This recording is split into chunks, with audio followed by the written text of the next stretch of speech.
This is a series about non-native speakers of English and how the way they speak can be different from the standard North American accent. We look at how to improve consonants and vowels, but just as importantly, we look at the music of English and how rhythm, volume, and pitch can make you a more effective communicator. I'm Phyllis, the Canadian pronunciation coach, and this is Improve Your English. In this last episode of a three-part series on Thais, a Portuguese speaker who came to Canada about 3 years ago, Thais talks about how she worked on her pronunciation in Brazil and how she continues to work on it here in Canada. It was always music and movies and series for me. I think I have a good ear, so learning the language was always like learning music to me. They were actually related. It was always about the sound of the words, always. So I tried to imitate, I tried to mimic the words, and that's how I learned it. Actually, I never thought about moving to Canada, even though I was a big fan of Alanis Morissette back then. I mean, she was, I think, one of the artists that actually taught me English, to be honest. I still struggle a lot because my mind is set up to Portuguese. And once I have to speak in English and express myself in English, is a completely different thing. I don't understand 100% of what people are saying yet.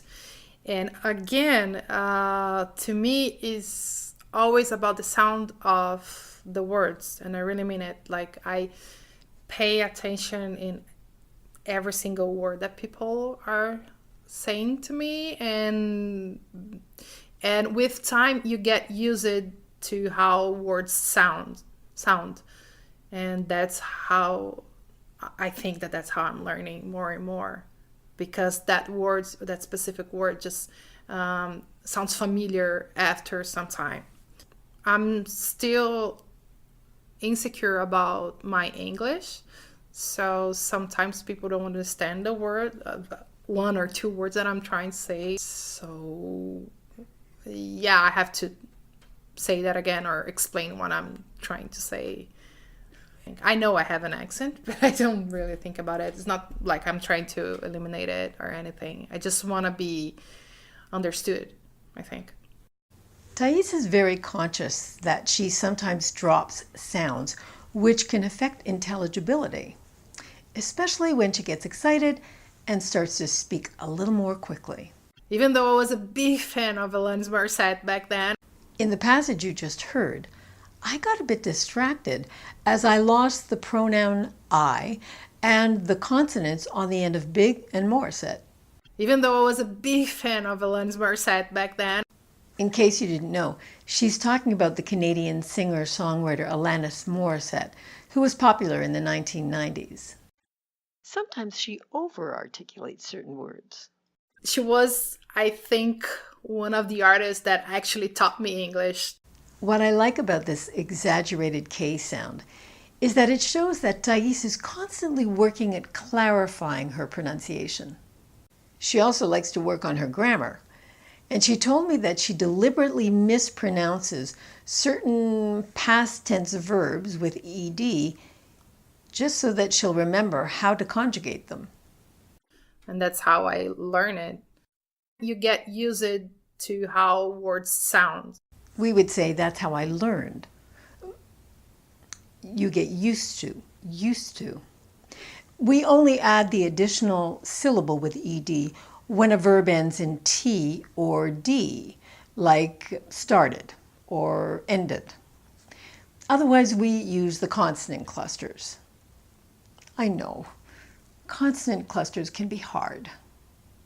You have to focus on tapping the tip and sides of the tongue very quickly and quietly against the center and sides of the tooth ridge immediately after the preceding consonant. In fact, it happens so quickly and quietly, you can barely feel it, let alone hear it. If you look at the shape of the sound waves, you'll see it as a tiny dot at the end of learned, used. Consciously or unconsciously, pronouncing that final ed as an additional syllable at the end of learn it or use it or any other verb where it's not necessary is not going to get in the way of being understood, not at all. But it might be a little distracting, especially for native English speakers who are listening. As Thais continues absorbing the music of the standard North American accent, little by little she's replacing the typical sounds of her native Portuguese. But towards the end of this episode, the music of her native Portuguese really becomes apparent. So sometimes people don't understand the word, one or two words that I'm trying to say. She sings word and say with that typical two-note Portuguese lilt that lifts the pitch on each word. Personally, I love it. It's so musical. And it doesn't interfere at all with the stress that she puts on the key words that we need to get the meaning. So sometimes people don't understand the word, one or two words that I'm trying to say. Thais is an effective communicator who speaks in clear thought groups, dropping her voice when she needs to clearly signal the end of a thought, after lightly rushing through unimportant words and slowing down for the important words that tell us what to listen to and why. From adverbs and nouns It was always music and movies and series for me. to verbs. So I tried to imitate, I tried to mimic. I also like the space she puts between thought groups. Actually, I never thought about moving to Canada, even though I was a big fan of Alanis Morissette back then. Her pause, which she puts between the first group of words, I never thought about moving to Canada, and the second thought group, even though I was a big fan of Alanis Morissette, along with the emphasis that she puts on the adjective big by making it higher, louder, and longer, are particularly effective. By the way, understanding how to use English short forms such as gotta instead of got to, don'tcha instead of don't you, wanna instead of want to is very important, but more for understanding what you're hearing other people say, not for other people understanding what you're saying. We'll understand you even if you choose not to use this kind of short form English. On the other hand, if you do choose to learn to use short forms yourself, it'll help you capture the music of English, helping you to sound a little more comfortable and fluent in the language. Now, Thais has chosen to incorporate short forms, but I love her attitude. I just want to be understood, I think. During this series, I've tried to address some, certainly not all, of the various ways that the native accent of one particular speaker of Portuguese from Brazil differs from the standard North American accent.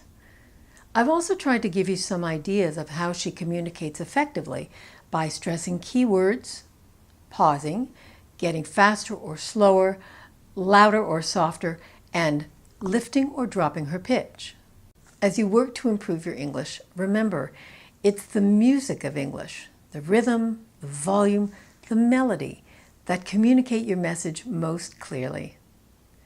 If you have any observations or questions, why don't you put them in the comment section below? And while you're at it, let me know where you come from. I'm Phyllis, the Canadian pronunciation coach. Have a good one.